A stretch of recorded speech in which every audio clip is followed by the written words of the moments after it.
Commissioner साहब हैं? हुजूर, कोई ब्योमकेश बख्शी आपसे मिलना चाहते हैं। कह रहे हैं आपसे टेलीफोन पर बात हो चुकी है। हाँ हाँ, भेज दो अंदर। नमस्कार जी, मेरा नाम ब्योमकेश बख्शी है। आपसे टेलीफोन पर बात हुई थी। बैठिए बैठिए। धन्यवाद। हाँ, कहिए क्या बात है। चाइना टाउन में जो खून हो रहे हैं, सुना है आप उन्हें लेकर काफी परेशान हैं। आप हमारी टेलीफोन की बातें सुन रहे थे? बिल्कुल नहीं, मैं तो बाहर था। फिर आपको कैसे मालूम हुआ कि हम चाइना टाउन में होने वाली हत्याओं को लेकर परेशान हैं? आपकी टेबल पर चाइना टाउन में हुए खून की खबरों के अखबार जो पड़े हुए हैं सर। ओके, जो कह रहे हैं कह डालिए। मेरा ख्याल है कि चाइना टाउन के खून के मामले में मैं आपकी मदद कर सकता हूँ। खूनी को जानते हैं आप? जी जानता तो नहीं, लेकिन जान जाऊंगा। पुलिस खुद परेशान है, अभी तक कुछ पता नहीं चला और आप जान जाएंगे। कौन है आप? जी हूँ तो एक मामूली आदमी, लेकिन जासूसी से जुड़ी हुई समस्या को सुलझाने का मुझे शौक है। कोई पेशेवर जासूस है? जी नहीं। पेशेवर जासूस नहीं है, जाहिर है पुलिस में भी काम नहीं करते। फिर आप कैसे जान जाएंगे? कहा ना, मुझे शौक है। बस कोई भी पेचीदा मामला नजर आए उसे सुलझाने की कोशिश करता हूँ। क्या करेंगे आप? ये आप मुझ पर छोड़ दीजिए। आप जो भी कार्रवाई कर रहे हैं करते रहिए, मैं आपके बीच नहीं आऊंगा। मैं अपना काम अलग से करूंगा। जरूरत पड़ी तो आपकी भी मदद लूंगा। आपने खुद किसी केस की छानबीन की है? जी कभी की तो नहीं, यही मेरा पहला केस होगा। हो, लेकिन देखिए ना मत कहिए, कहीं ना कहीं तो शुरुआत करनी है। यूं समझिए कि यही मेरा पहला केस है, और फिर बिगिनर्स लक भी तो होता है। मुझे पूरा यकीन है कि मैं आपके काम आऊंगा। मैं चाइना टाउन के खून के मामले में तहकीकात कर रहा हूं। यह राज सिर्फ आपके और मेरे बीच ही रहे, किसी को बताइएगा नहीं। लेकिन आपकी बातों का यकीन कैसे करें? जी आप अपनी तहकीकात जारी रखिए, मैं आपके बीच नहीं आऊंगा। आपको यकीन हो जाएगा कि मैं आप ही का काम कर रहा हूं, और फिर अगर आप चाहे तो मुझ पर भी निगरानी रख सकते हैं।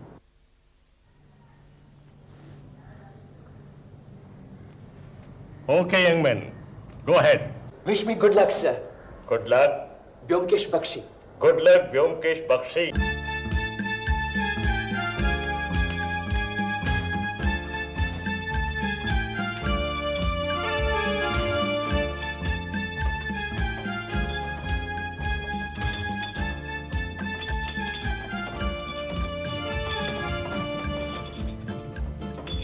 डॉक्टर साहब नमस्कार। मेरे दांत में बहुत दर्द हो रहा है डॉक्टर साहब। होता है कभी कभी, मैं दवाई देता हूँ। दिन में 2 बार 4-4 गोलियां खाना, और हाँ, रात को सोने के पहले नमक से दांत मांज लेना, समझे? जी हाँ, ये लेना। हाँ। और घनश्याम कैसे हो?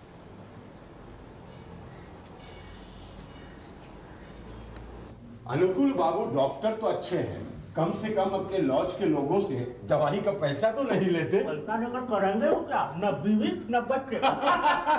ये अच्छी कही।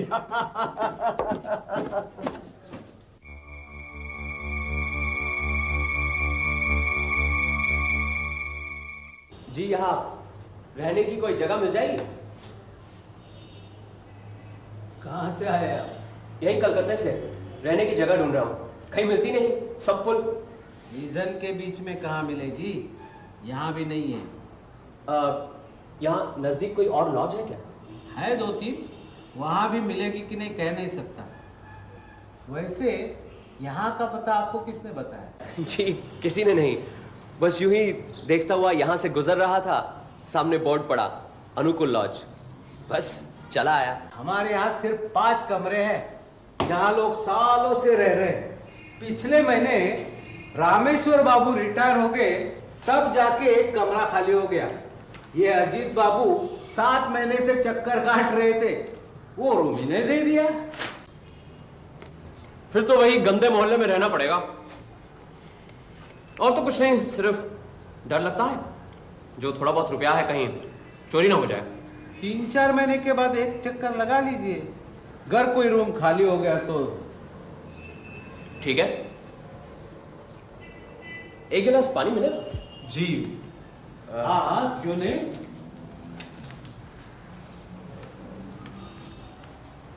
आपके ध्यान में है कोई जगह? नहीं, कोई खास जगह तो नहीं।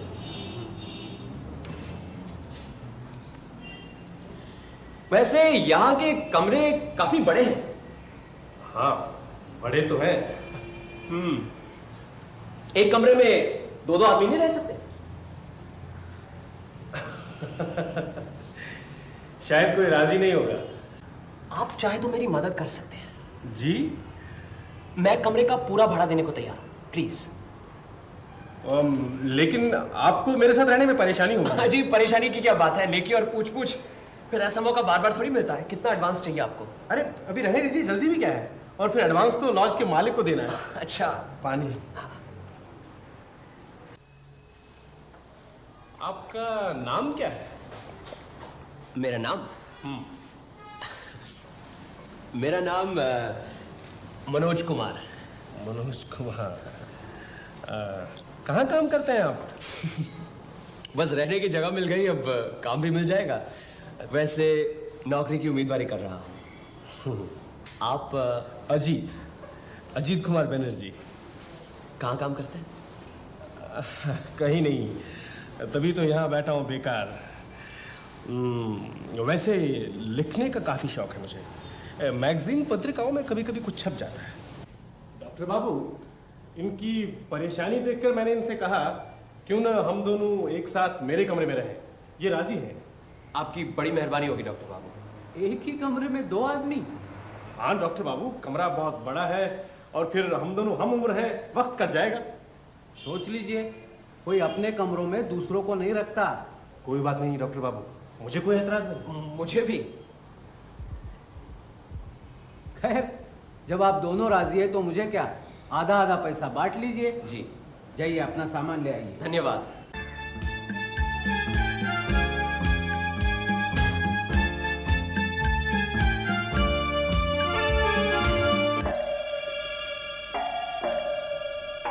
कोई पहचानता है इसे? चलो पंचनामा बोलो।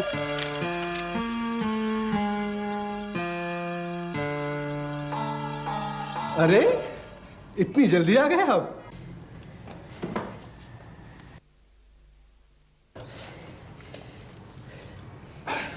अभी अभी देखा है, नीचे किसी गरीब का खून हो गया। लाश फुटपाथ पर पड़ी है। यहाँ तो आए दिन खून और पुलिस का छापा लगा ही रहता है। हाँ, ये देखिए आज की खबर, 1 खून 4 गिरफ्तार। अजीब जगह। आप लोग यहाँ रहते कैसे? डर नहीं लगता? आज ही के अखबार में आया है, यहाँ कोई कोकेन का खुफिया धंधा चला रहा है। सारे शहर में यही कहीं से माल जाता है। यहाँ बेकार और गरीब लोग बहुत है ना, उनके जरिए। लेकिन आए दिन खून। इन चीजों से हमें क्या लेना देना?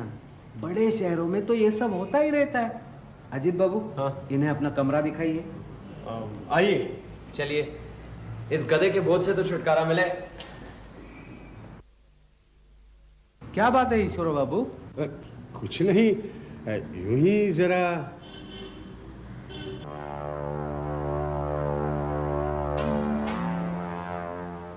आओ, ये कमरा मेरा है। यहाँ एक और खाट डलवा देंगे।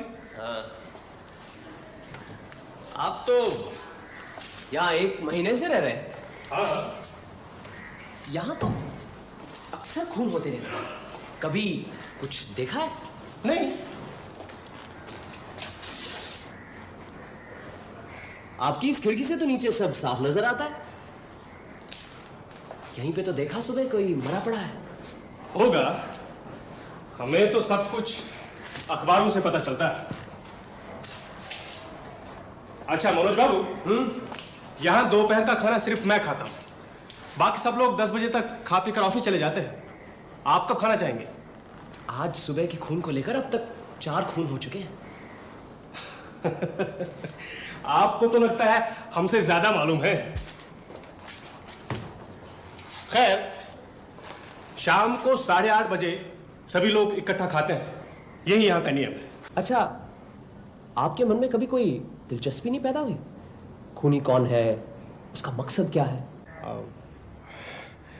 नहीं तो, लेकिन आप क्यों इतना परेशान हो रहे हैं? सचमुच डर गए क्या? नहीं नहीं, यहाँ वैसे कितने लोग रहते हैं? हम 5 और आप छठे हुए। सबसे पुराना कौन है? मेरे अलावा यहाँ सभी लोग 6-7 साल से रह रहे हैं। आज रात को खाने की टेबल पर सबसे परिचय होगा। अच्छा। ये नौकर के लिए घंटी है। आज आपको कहीं जाना तो नहीं? नहीं, कहीं खास नहीं। क्यों? नहीं, जरा मुझे जाना है, मेरी पब्लिशर से अपॉइंटमेंट है। अच्छा अच्छा। गोपी, आओ। गोपी, ये हमारे नए बाबू हैं, मनोज बाबू। नमस्कार बाबूजी। नमस्कार। आज से ये यहीं रहेंगे, यहाँ एक खाट और लगवा देना। जी। और सुनो, आज ये दोपहर का खाना मैं यहाँ नहीं खाऊंगा। वो खाना आपके लिए यहीं ले बाबूजी? नहीं, मैं वहीं आ जाऊंगा। सब लोग चले गए? जी, सिर्फ वो 2 नंबर वाले बाबू सोए पड़े हैं, वो नहीं गए। 2 नंबर कौन? अरे वही ईश्वर बाबू, जो डॉक्टर के कमरे में आते आते चले गए। ठीक है बाबू, जाओ। जी बाबूजी, वो चाय ले आओ। अरे हाँ, चाय। नहीं नहीं, आपको जाना है ना? अरे कोई बात नहीं, मैं चला जाऊंगा। जाओ गोपी, 2 कप चाय जाओ। अच्छा, ऐसा करना, 2 नहीं 3 लाना, और 2 नंबर में हम वहीं जा रहे हैं। जी बाबूजी। चलो एक बार देख आते हैं ईश्वर बाबू को। अरे मुझे कुछ नहीं चाहिए, जाओ यहाँ से। ईश्वर बाबू, मैं हूँ अजीत। क्या काम है? आपसे मिलना है। गोपी चाय लेकर आया है। अरे कहाँ है गोपी? आ जाएगा अभी। नमस्कार। ये हमारे यहाँ नए आए हैं, मनोज बाबू। मेरे साथ ही रहते हैं। अरे चाय क्यों लेके आया? ये बाबू ने ऑर्डर दिया था। चलो चलो, अंदर रख दो, चलो।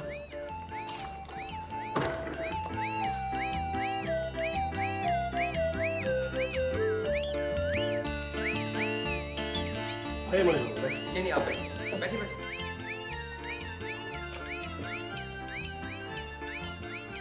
नहीं, मुझे चाय नहीं चाहिए।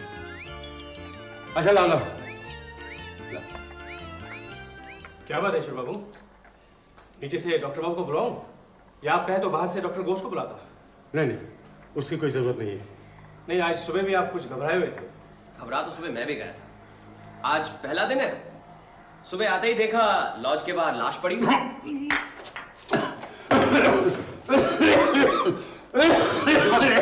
ईश्वर बाबू, गोपी, आप जरा इन्हें संभालिए, मैं डॉक्टर को ले ही आता हूँ।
आ जाओ गोपी।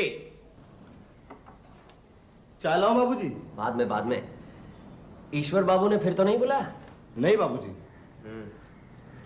अच्छा एक बात बताओ, ये 1 नंबर में कौन है? घनश्याम बाबू। वही जो अक्सर पान खाते रहते हैं? जी बाबूजी। हाँ। मुझे घनश्याम बाबूजी के लिए रोज सुबह में 20 पान बनाने पड़ते हैं और शाम को 10। अच्छा। बहुत अच्छे आदमी है। हाँ। मुझे कभी कभी बख्शिश भी देते हैं। और कौन बख्शिश नहीं देता? अब उसमें क्या है बाबूजी, जो आदमी बख्शिश नहीं देता ना सही। अब इस कमरे के अजीत बाबू को ही ले लीजिए, वो कभी बख्शिश नहीं देते हैं, लेकिन आदमी बहुत अच्छे हैं। और खराब आदमी कौन है? अच्छा इधर 3 नंबर में कौन रहता है? जोगेन बाबू। वो अद्भुत आदमी है बाबू, कभी रात के 11-12 से पहले नहीं आते हैं। उनके लिए हमेशा खाना रखना पड़ता है और कभी कभी तो खाते भी नहीं। इतनी रात तक कहाँ रहते हैं? क्या मालूम बाबू, वो खूब कभी कभी तो उन्हें ये भी पता नहीं होता है कि कमरा किधर है और बिस्तर किधर है। वो तो मैं संभाल लेता हूँ वरना। अच्छा बाकी सब शाम को आ जाते हैं? रात को सभी इकट्ठे खाना खाते हैं।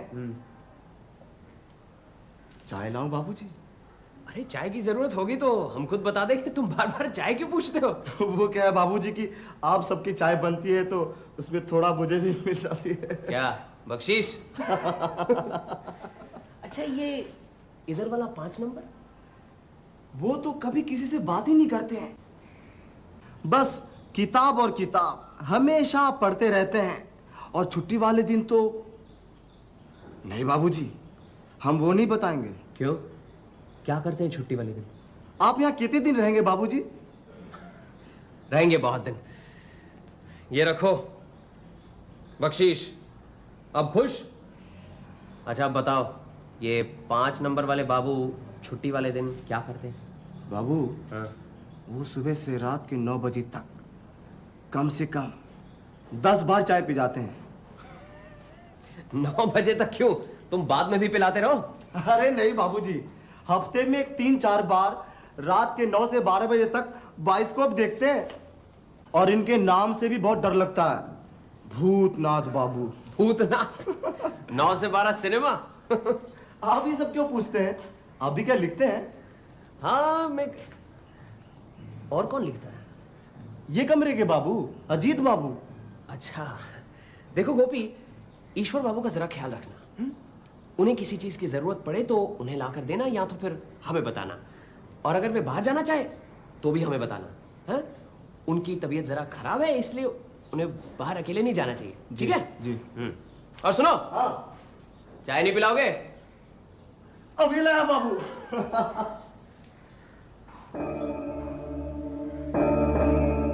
ये क्या कर रहे हैं? इधर आइए, बैठ जाइए। बैठिए बैठिए।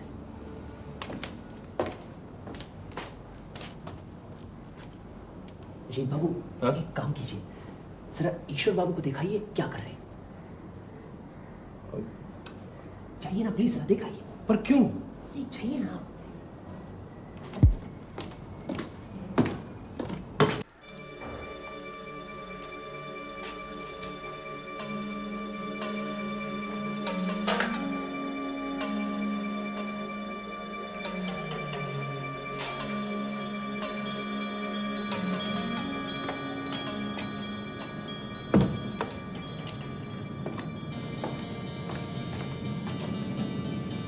क्यों, ईश्वर बाबू अपने कमरे में नहीं मिले ना?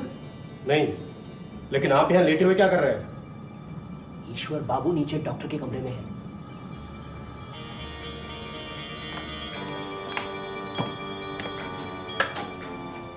तो फिर आपने मुझे ईश्वर बाबू के कमरे में क्यों भेजा है? पक्का करना चाहता था वही है कि कोई और है। इधर आइए, आप मेरी जगह पर लेटिए, आपको सब पता चल जाएगा। कभी कभी नींद ना आने पर ऐसा हो जाता है। मैं दवाई देता हूँ, खाकर सो जाइए। क्या बात है? ईश्वर बाबू इतने परेशान क्यों हैं? मामला गड़बड़ है। क्या गड़बड़?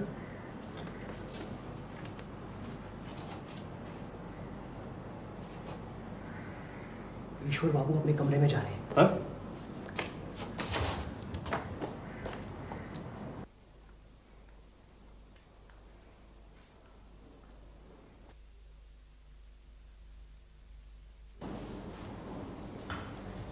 ये लो बाबू, करम है। अरे क्या हुआ ईश्वर, खाना नहीं खाओगे? नहीं घनश्याम, कुछ अच्छा नहीं लग रहा है। हाँ? क्या हुआ ईश्वर को? आज सारा दिन घबराया सा है। ईश्वर बाबू क्या हमेशा से ऐसे हैं? नहीं, वैसे इन्हें कुछ न कुछ लगा ही रहता है, ब्लड प्रेशर, डायबिटीज, लेकिन आज कुछ ज्यादा ही परेशान से है। कब से? सुबह से ही देख रहा हूँ, और सुबह भी कुछ नहीं खाया। क्यों भूतनाथ बाबू, आपका क्या ख्याल है?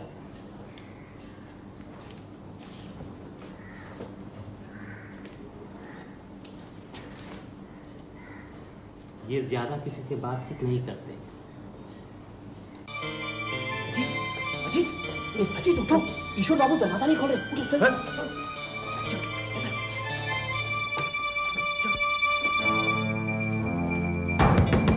ईश्वर बाबू, ईश्वर बाबू, ईश्वर बाबू, दरवाजा खोलिए ईश्वर बाबू। अरे ये तो 5 बजे सुबह ही उठ जाते थे, आज न जाने क्या हो गया है इनको। हाँ। मेरे ख्याल से दरवाजा तोड़ देना चाहिए। हाँ? क्यों ना पुलिस को खबर दी जाए? अरे पहले देख तो लीजिए क्या बात है, शायद इन्हें पहले डॉक्टर की जरूरत पड़े। तोड़ दो दरवाजा। हाँ चल, चलिए काम तो चलो। ईश्वर बाबू करीबन 7 साल से हमारे लॉज में रहते थे। हर एक से उनका बर्ताव अच्छा था, कोई भी उनका दुश्मन नहीं था। लॉज का 1 रुपया भी बाकी नहीं रखा था, ना किसी से उधार लेते थे। पिछले 1 साल से वो डायबिटीज के मरीज थे, मैं ही उनका इलाज करता था। कल रात को वो कुछ ज्यादा ही परेशान थे। रात को जब वो मेरी डिस्पेंसरी में आए तो बहुत डरे हुए थे, लेकिन बता नहीं पा रहे थे कि क्या बात है। मैंने सोचा रात में उन्हें आराम करने दूं, सुबह देख लूंगा। लेकिन आप क्या समझते हैं, उन्होंने आत्महत्या की? मैं तो यही समझता हूं। मैं नहीं समझता, मुझे पूरा यकीन है कि उनकी हत्या की गई है। कैसे? कोई भी शख्स इतनी बुरी तरह अपना गला नहीं काट सकता। हत्या किसने की ये बता सकते हैं आप? जी नहीं, फिलहाल तो कुछ नहीं कह सकता। और आप? ऐसी हालत में बड़ा ही मुश्किल है कहना कि हत्या करने की वजह बता सकते हैं? जी नहीं, डॉक्टर बाबू ने अभी आपको बताया कि ईश्वर बाबू डायबिटीज के मरीज थे। अब ऐसे मरीज को रात में अक्सर पेशाब करने जाना पड़ता है, इसी तरह वो दरवाजा खोल के बाहर गए होंगे और हत्यारा अंदर घुस आया होगा। बहुत मसरूफ नजर आ रहे हैं अनुकुल बाबू, क्या नई दवाइयां हैं? हाँ, जर्मनी से आई है। हम ईश्वर बाबू के मौत के बारे में कुछ मशवरा करने आए हैं। अच्छा हो गया आप लोग आ गए, मेरी भी यही इच्छा थी। अब आप ही बताइए घनश्याम बाबू, क्या किया जाए? ईश्वर बाबू तो आपके करीबी दोस्त थे। मैं क्या बताऊं, मेरी तो कुछ समझ में नहीं आ रहा, इसीलिए तो हम लोग आपके पास आए हैं। मेरे दिमाग में 3-4 बातें घूम रही हैं। क्या? पहली बात ये कि क्या ये हत्या लॉज के बाहर के किसी आदमी ने की है? मुझे ऐसा नहीं लगता, क्योंकि लॉज का दरवाजा रात को 9 बजे बंद हो जाता है और ईश्वर बाबू की मौत रात 11 बजे के बाद हुई है। अच्छा, मान लो कि बाहर का कोई आदमी आ गया हो और हत्या उसने की, लेकिन जिस तरह की हत्या हुई है, क्या ईश्वर बाबू चिल्लाएंगे नहीं? आप लोगों में से किसी ने उन्हें चीखते सुना? नहीं, चीख तो कोई नहीं सुनी। इसीलिए मैं समझता हूं कि बाहर का कोई आदमी नहीं हो सकता। अब रहे लॉज में रहने वाले, आप लोग सब तो पुराने रहने वाले हैं, सालों से रह रहे हैं। मुझे तो ऐसा लगता नहीं है कि आप में कभी कोई मारपीट हुई हो, और फिर ये तो हत्या का सवाल है। हाँ, सिर्फ मैं नया हूं, कहीं मुझ पर तो शक नहीं? नहीं, उस रात ये मेरे साथ मेरे कमरे में थे, और फिर ये क्यों ईश्वर बाबू की हत्या करेंगे? एक और बात है, हमें मालूम है हमारे मोहल्ले में कोकिन का धंधा चल रहा है, लेकिन इसका सरदार कौन किसी को नहीं पता। हाँ, अखबार में तो यही कुछ हफ्ता रहता है। मुझे अब ये लग रहा है इस धंधे का सरदार ईश्वर बाबू थे।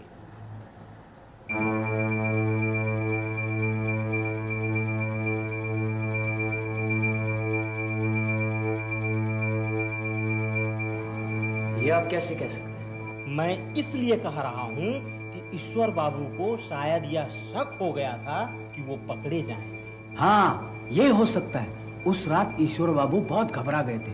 हो सकता है इसी डर से कि कोई उन्हें पहचान गया है और उनका पर्दाफाश जल्द होने वाला है। इसी घबराहट से वो अपना संतुलन खो बैठे और उन्होंने खुदकुशी कर ली।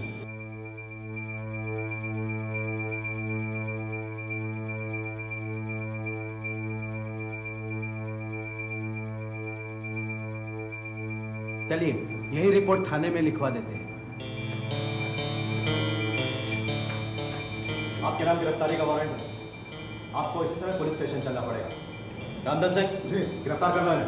ये क्या कर रहे हैं? ये देखिए, ईश्वर चंद चौधरी की हत्या करने के जुर्म में मनोज कुमार को गिरफ्तार करने का वारंट है। आप में से किसी भी दो शख्स को शिनाख्त करनी पड़ेगी कि यही मनोज कुमार है।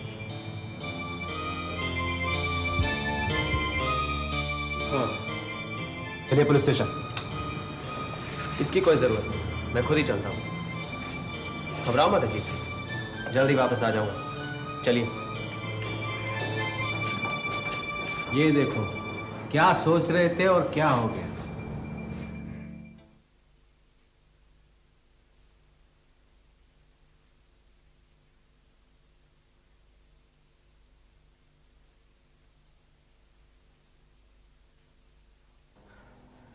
अरे तू? हाँ मैं। पुलिस ने काफी परेशान किया, बड़ी मुश्किल से छूट के आ रहा हूं। तुम कहाँ जा रहे हो? वकील के पास। मेरे लिए? हाँ, नहीं तो मुझे क्या जरूरत पड़ी किसी वकील की? अभी उसकी कोई जरूरत नहीं। आओ। अरे आइए आइए डॉक्टर बाबू, आइए देखिए, खोटे सिक्के की तरह वापस आ गया। आप आ गए? बड़ी खुशी की बात है। शायद आप निर्दोष भी हैं, लेकिन हमारे लॉज में आपका रहना। बिल्कुल ठीक कह रहे हैं आप। पुलिस को मुझ पर शक है। हो सकता है पुलिस आपको भी लपेट ले। आप कहे तो आज ही चला जाता हूं। क्या कह रहे हैं मनोज बाबू? अजीत बाबू, डॉक्टर बाबू का कहना ठीक है, और फिर इन्हें अपना लॉज भी चलाना है। अरे इस वक्त आप कहाँ जाएंगे? शाम हो गई है। हाँ, अगर आप इजाजत दे तो आज रात रह जाऊं, कल सुबह चला जाऊंगा। ठीक है, आज की रात रह लीजिए, लेकिन कल जी, सुबह होते कल ही। सुबह जरूर मैं यहां से चला जाऊंगा, और फिर मेरी पुरानी जगह तो है ही, जरा कुछ खा पी लूं, फिर आपका हिसाब भी चुकाना है। धन्यवाद। मैं नीचे मेरे कमरे में हूं। जी बहुत अच्छा। अजीत बाबू, हाँ? खाने के लिए यहीं कुछ मंगवा लेते हैं, जरा आप जाके ले आइए। ठीक है।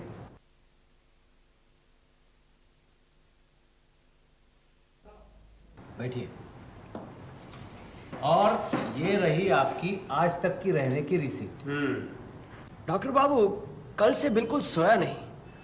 आज खाने के बाद जरा लेटा तो नींद आ गई, उठा तो सर दर्द बढ़ता ही जा रहा है। सोचा कि हिसाब के साथ साथ आपकी दवाइयों का भी इम्तिहान ले लूं। हाँ हाँ, क्यों नहीं। बदहजमी से सरदर्द हुआ है, मैं अब भी दवाई देता हूं।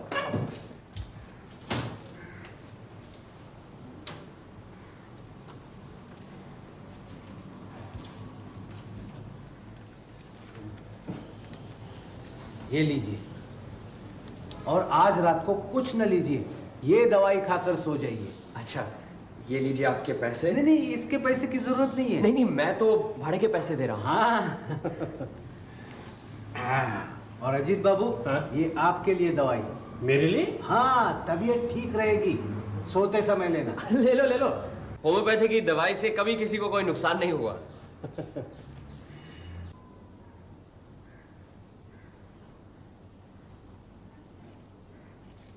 ये दवा लेने की जरूरत नहीं, और ये रही मेरी पुड़िया, रख दो वहां पे। अब 9 बजे हैं। तुम सो जाओ, 1 बजे से पहले कुछ नहीं होने वाला। वक्त आने पर तुम्हें जगा दूंगा। लेकिन बात क्या है?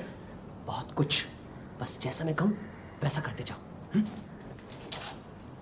ये चादर पकड़ो।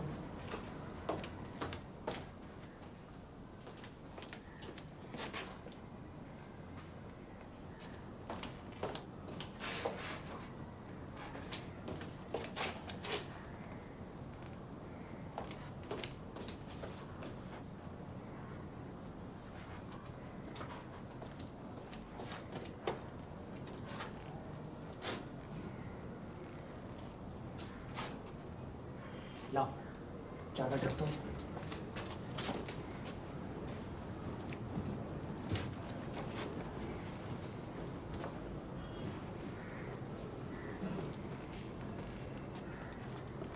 ये मैं सो रहा हूं, तुम अपनी जगह पर ही सोना। और ये अपने पास रखो, अगर जरूरत पड़े तो।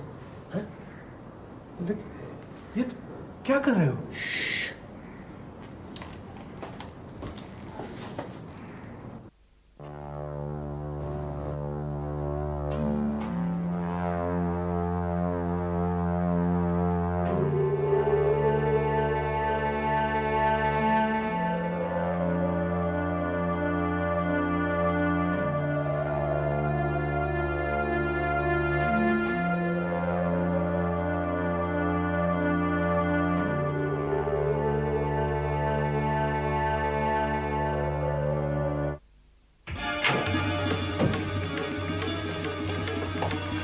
अफसोस की बात है कि आप जैसा धूर्त आदमी हमारी चाल में आ गया।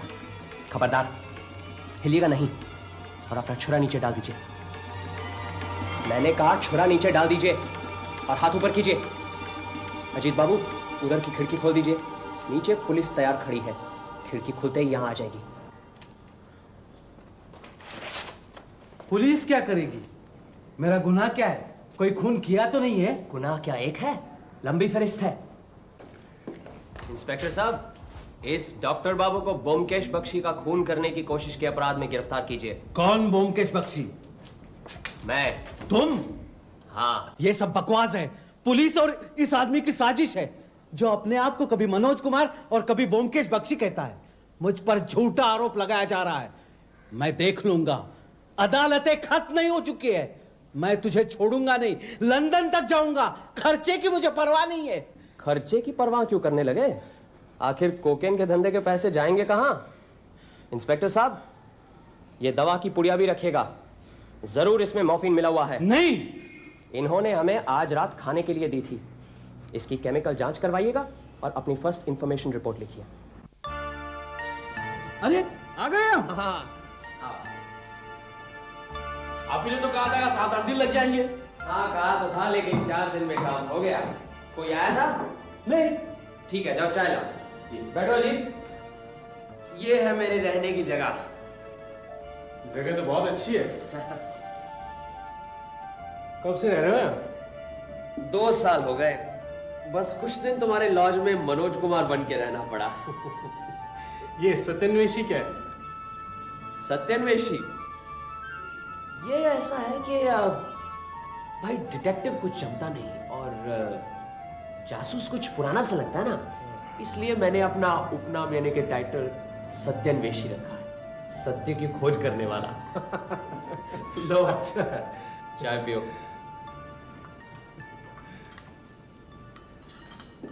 तुम्हारे मोहल्ले में आए दिन खून होने की वजह से अखबारों में काफी टिक्का टिप्पणी चल रही थी।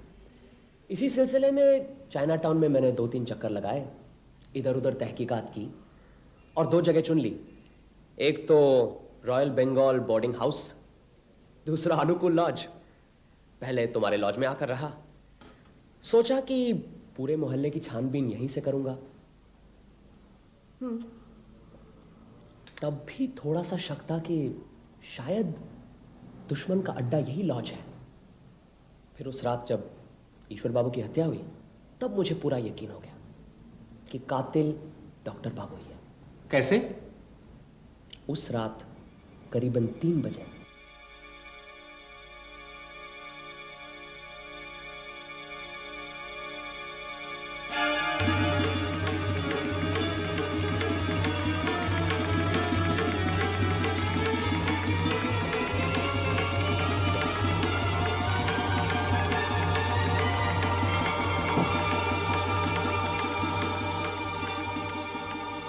तुम्हें कैसे पता चला कि ईश्वर बाबू ने ये सब देखा?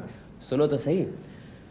दूसरे दिन सुबह सुबह ईश्वर बाबू डॉक्टर से मिलने आए थे। उस दिन मैं अपना सामान वगैरह लेकर तुम्हारे पास बैठा हुआ था। हमारे सामने तो कुछ कह नहीं पाए, चले गए। दफ्तर से लौटने के बाद डॉक्टर से मिलने का मौका ढूंढ रहे थे। आखिर मौका मिला रात को। उस समय मैं हमारे कमरे के फर्श पर लेटा बातें सुन रहा था। कल रात करीबन 3 बजे मैंने अचानक अपनी कमरे की खिड़की से देखा कि आप किसी का खून कर रहे हैं। मैं तो हक्का बक्का रह गया। कहीं ये सब गलत है, वो आप नहीं थे। आप बहुत परेशान लग रहे हैं ईश्वर बाबू, जाइए आराम कीजिए। नहीं डॉक्टर बाबू, कहिए आपने हत्या नहीं की, वो आप नहीं थे, तभी मुझे शांति मिलेगी। नहीं नहीं, वो मैं नहीं था। लेकिन मैंने ऐसा क्यों देखा? आप बहुत घबरा गए ईश्वर बाबू, कभी कभी नींद ना आने पर ऐसा हो जाता है। मैं दवाई देता हूँ, खाकर सो जाइए, और कल सुबह तबीयत ठीक न लगे तो मुझे बताइए। हाँ, जाइए अभी। फिर ईश्वर बाबू कमरे में आकर सो गए। करीबन आधी रात या उसके बाद कुछ ऐसा हुआ होगा।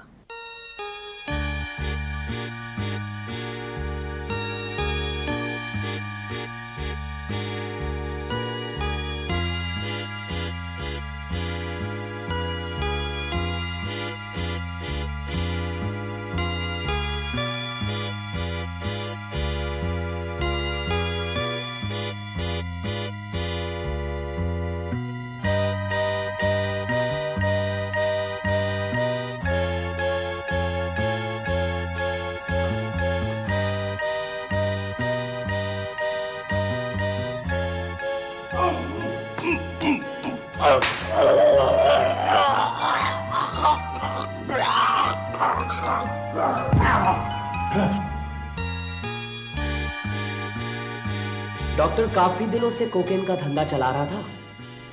होम्योपैथी की डॉक्टरी तो सिर्फ दिखावा था। कोकेन का धंधा वो गरीब नौकरों या जरूरतमंद लोगों से करवाता था। कहीं किसी पर शक हुआ, रास्ते से हटा दिया। इसके अलावा किसी ने भी उनका काम 3-4 बार किया, उसे भी मार डालता था। कहीं कभी कोई गड़बड़ न कर बैठे इसलिए। लेकिन वो तुम्हें क्यों मारने आया? तुम तो उसका काम नहीं करते थे। मुझ पर उनको पहली बार शक हुआ है जब मैंने कहा कि ईश्वर बाबू की मौत खुदकुशी नहीं बल्कि खून है। फिर पुलिस ने एक गड़बड़ी की। डॉक्टर बाबू की शिकायत पर यकीन करके मुझे पकड़कर ले गई। कमिश्नर साहब ने मुझे छुड़वा दिया। जब मैं वापस लॉज आया तब डॉक्टर बाबू को यकीन हो गया कि मैं उनकी कलई खोलने वाला हूं। उन्होंने मुझे भी मार देना चाहा। मैंने भी उनकी मदद की, जानबूझकर ताला खराब कर दिया, जानबूझकर कहा सर में दर्द हो रहा है। डॉक्टर बाबू मेरी चाल में आ गए। उन्होंने मॉर्फिया का पाउडर दिया मुझे खाने के लिए ताकि मैं सोता रहूं। उन्होंने समझा खुले दरवाजे से आकर बिल्कुल ईश्वर बाबू की तरह मुझे भी मार देंगे। बाकी तो सब तुम्हें मालूम ही है। कमाल कर दिया तुमने मनोज। Oh sorry Byomkesh. अच्छा अब मैं चलता हूँ। कहाँ जा रहे हो? वही लॉज और कहाँ? अब तो तुम्हें वो लॉज छोड़ना पड़ेगा। मैं तो कहूंगा यहीं आ जाओ मेरे साथ। मैंने तुम्हें लॉज में रहने दिया, वो कर्जा चुका रहे हो? ऐसी बात नहीं है। कुछ दिन तुम्हारे साथ रहकर ऐसा लग रहा है कि अकेले कुछ अच्छा नहीं लगेगा। सच? बिल्कुल सच। फिर तो मैं अपना सामान लेकर यहीं आता हूँ। साथ मेरा सामान भी ले आना, वहीं पड़ा है।